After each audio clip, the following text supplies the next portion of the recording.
Troisième édition de l'Assemblée générale des maires du Gabon à Franceville. Après les deux éditions de Koulamoutou en 2012 et de Lambaréné en 2016, le tour est revenu à la ville de Sarvognan de Brazza, sur les bords de l'Ampassa, d'abriter du 28 au 29 juillet 2022 la troisième édition de l'Assemblée générale ordinaire des maires du Gabon, axée sur le thème « La gestion des ordures ménagères et des encombrants ».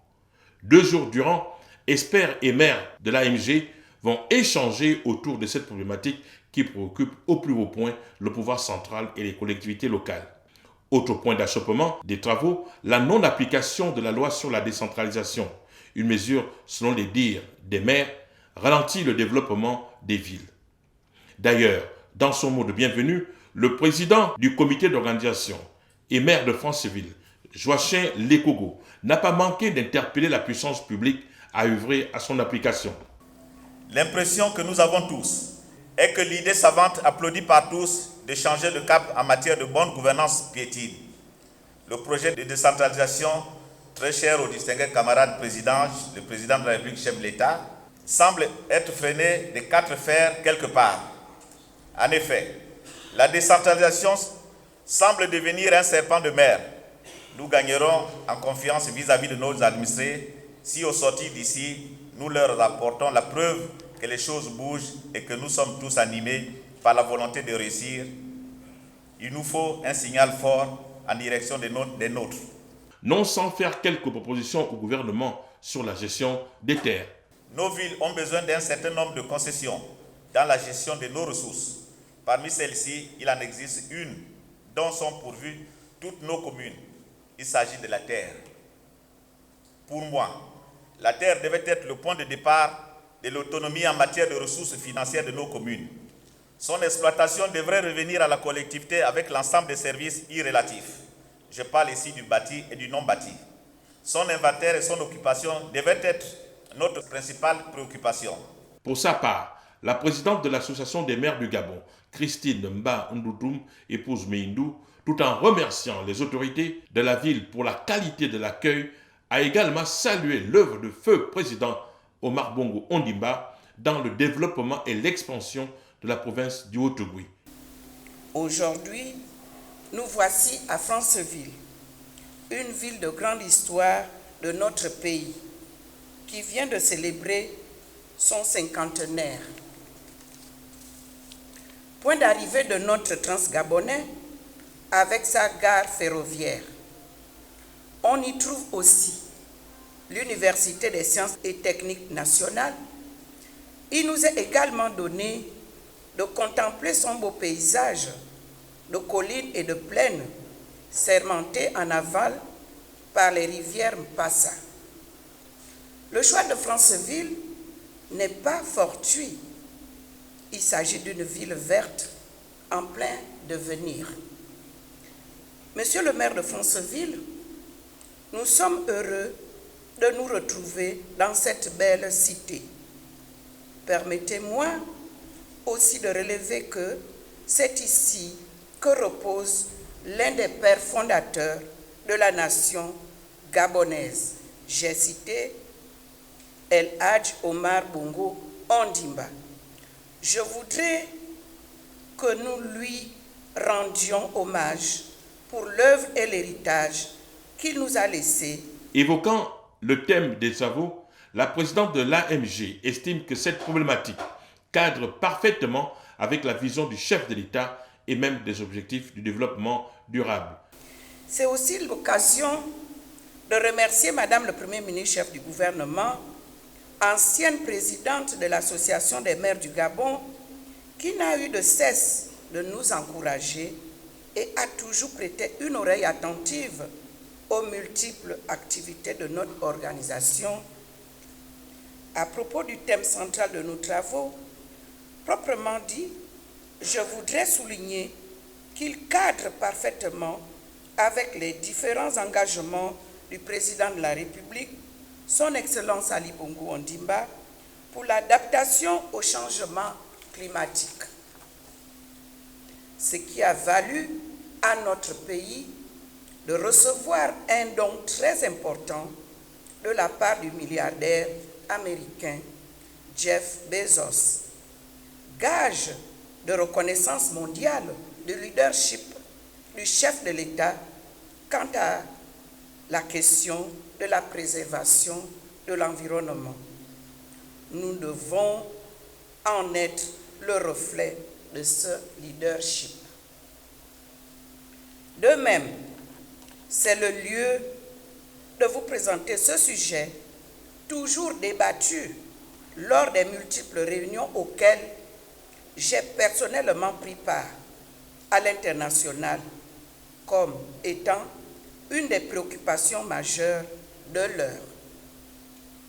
Non seulement en ma qualité de président de l'Association des maires du Gabon, mais aussi en tant que maire de la commune de Libreville au sein de cités et gouvernements locaux unis d'Afrique et du monde, au bureau de l'Association internationale des maires francophones ou encore au conseil d'administration de l'Association internationale Villes et Ports. En effet, nous ne pouvons plus nous passer de ce thème qu'est l'environnement. De plus, les objectifs de développement durable 2030 de l'Organisation des Nations Unies nous interpellent sur la responsabilité des villes. Après les différentes allocutions, le ministre en charge de la décentralisation, Michel Menga Messon, s'est exprimé au nom du gouvernement de la République, non seulement pour l'ouverture officielle des travaux, mais également pour interpeller les maires sur les engagements qui sont les leurs.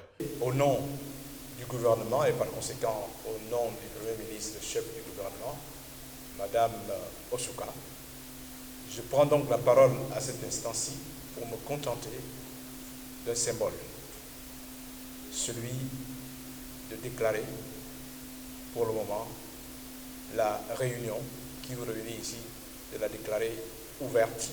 Était également présent à l'ouverture des travaux au gouvernorat de la province du Haut-Ogooué, jeudi 28 juin, le gouverneur Jacques-Denis Tsanga, le conseiller spécial du président de la République, Madame Safi Wivine Moubele Boubeya, le docteur François Daïchimier, directeur de l'ONU-SIDA au Gabon, et les autorités civiles et militaires de la province.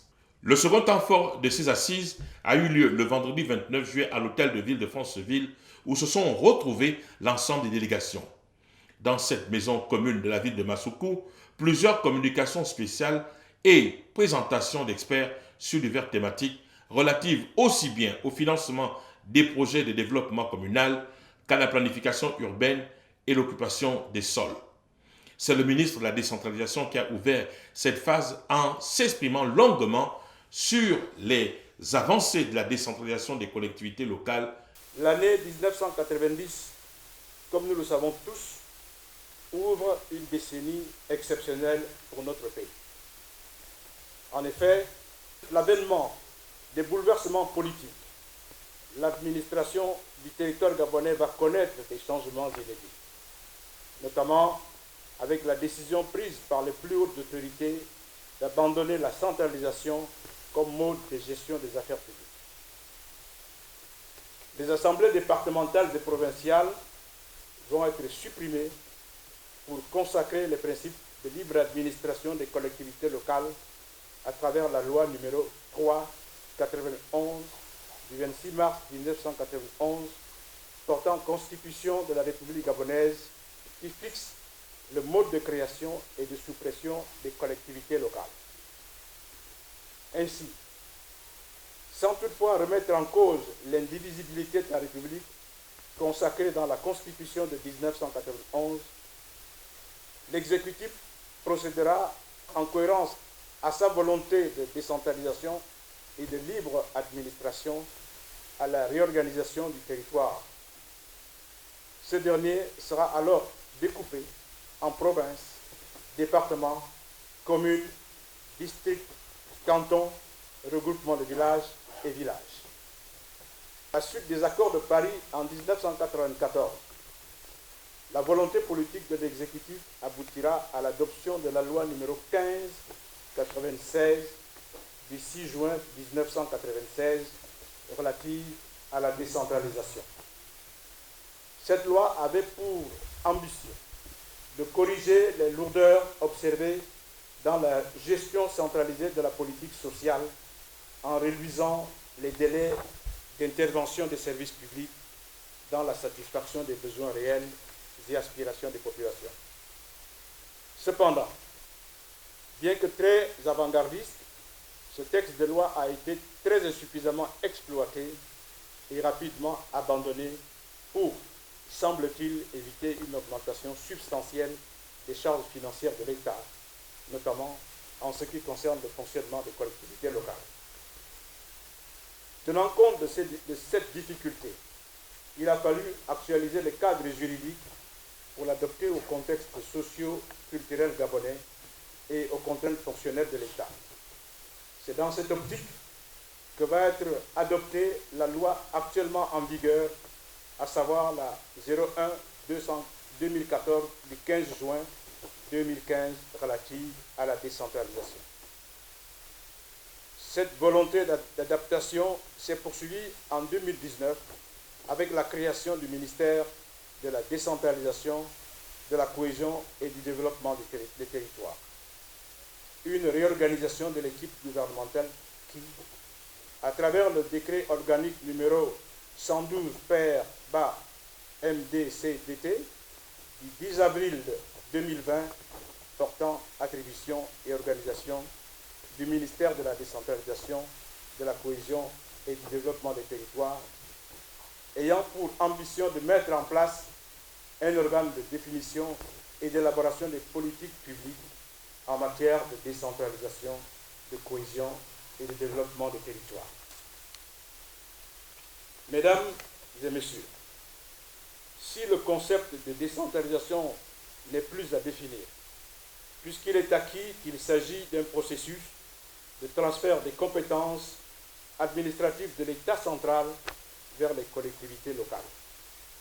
La notion de cohésion des territoires, assurément nouvelle dans notre jargon administratif, renvoie à deux choses. Elle renvoie d'abord à une idée de coordination des initiatives publiques afin d'unir davantage les différents territoires. Elle renvoie ensuite à une volonté de mise en œuvre des mécanismes de solidarité et de redistribution pour réduire les écarts de richesse entre collectivités locales. La gestion des ordures ménagères et encombrant leur impact sur le plan économique et environnemental a fait l'objet d'une conférence débat. 3 sous-thèmes ont permis de comprendre la problématique. Stratégie et réduction de la pollution et l'optimisation des ressources, le contexte général de la gestion intégrée des déchets ménagers et assimilés, impacts socio-économiques et environnementaux de la gestion des déchets. Après cette conférence débat, les maires se sont retrouvés pour des travaux à huis clos. Les travaux ont été sanctionnés par la lecture d'un procès verbal. S'en est suivi la signature de la déclaration de Franceville sur le VIH-Sida. Que peut-on retenir au sortir de ce conclave des maires du Gabon à Franceville? Le secrétaire permanent de l'AMG, Bourdès Chikaya Achille Roger, réagit. Franceville a mis les petits plats dans les grands. L'organisation n'a souffert de rien du tout. Ça a été vraiment l'apothéose parce que Madame le Président de l'Association des maires du Gabon, Madame Christine Batountoum, a demandé à son deuxième vice-président, qui est Monsieur Joachim Lekogo, maire de la commune de Franceville, de tout faire avec le secrétariat permanent pour que la fête soit belle. Et la fête fut belle. Donc la grande résolution est que nous avons effectivement eu les résolutions de la tenue de la prochaine Assemblée générale à Port-Gentil. Et pour préparer effectivement cette Assemblée générale à Port-Gentil, nous nous retrouverons, donc au mois de mai, mais nous nous retrouverons à Ndendé, dans la ville de Ndendé, pour une réunion du bureau exécutif ordinaire. La thématique qui nous a réunis est une préoccupation quasiment de toutes les communes du Gabon, la gestion des ordures ménagères, leurs encombrants et impacts au plan socio-économique. À ce niveau, nous avons effectivement eu des pistes de solutions où les élus se sont rendus compte que le déchet n'est plus déchet. C'est également une valeur ajoutée pour le relèvement, le renforcement de leurs ressources propres au plan de la gestion de la ville, au plan financier. Il faut retenir que l'Association des maires du Gabon revêt 52 communes du Gabon pour 292 maires statutaires. Et pour l'atteinte du quorum, pour la sérénité de nos travaux, il était de bon aloi que le président s'assura de ce que le quorum soit atteint aux 2/3 des membres. Ce fut le cas. Donc sur les 52, nous avions eu plus de 34 villes représentées. La rencontre de Franceville s'est achevée sur une note positive, agrémentée par un dîner gala ayant mis en valeur la culture des plateaux batékés.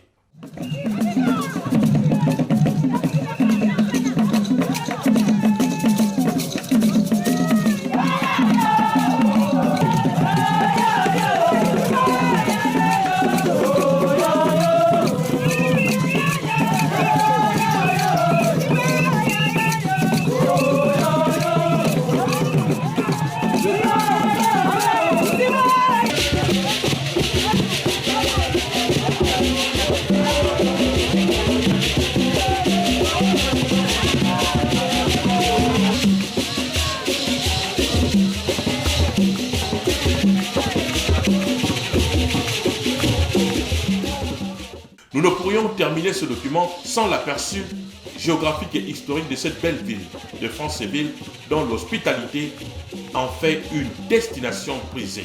Franceville, chef-lieu de la province du Haut-Ogooué et du département de l'Ampassa, c'est la 3e ville du pays en nombre de population. Plus de 110 568 000 habitants. Elle est divisée en 4 arrondissements. Elle est arrosée par le fleuve Ogooué ainsi que la rivière Mpassa et se trouve à 743 km au sud de Libreville. À l'origine, le village s'appelait Massoukou, nom tiré des chutes éponymes. Il fut rebaptisé Franceville par Pierre Savoyant de Brazza en 1889. Philippe Bunza est le premier maire de la ville du 1er juin 1972 au 20 octobre 1976.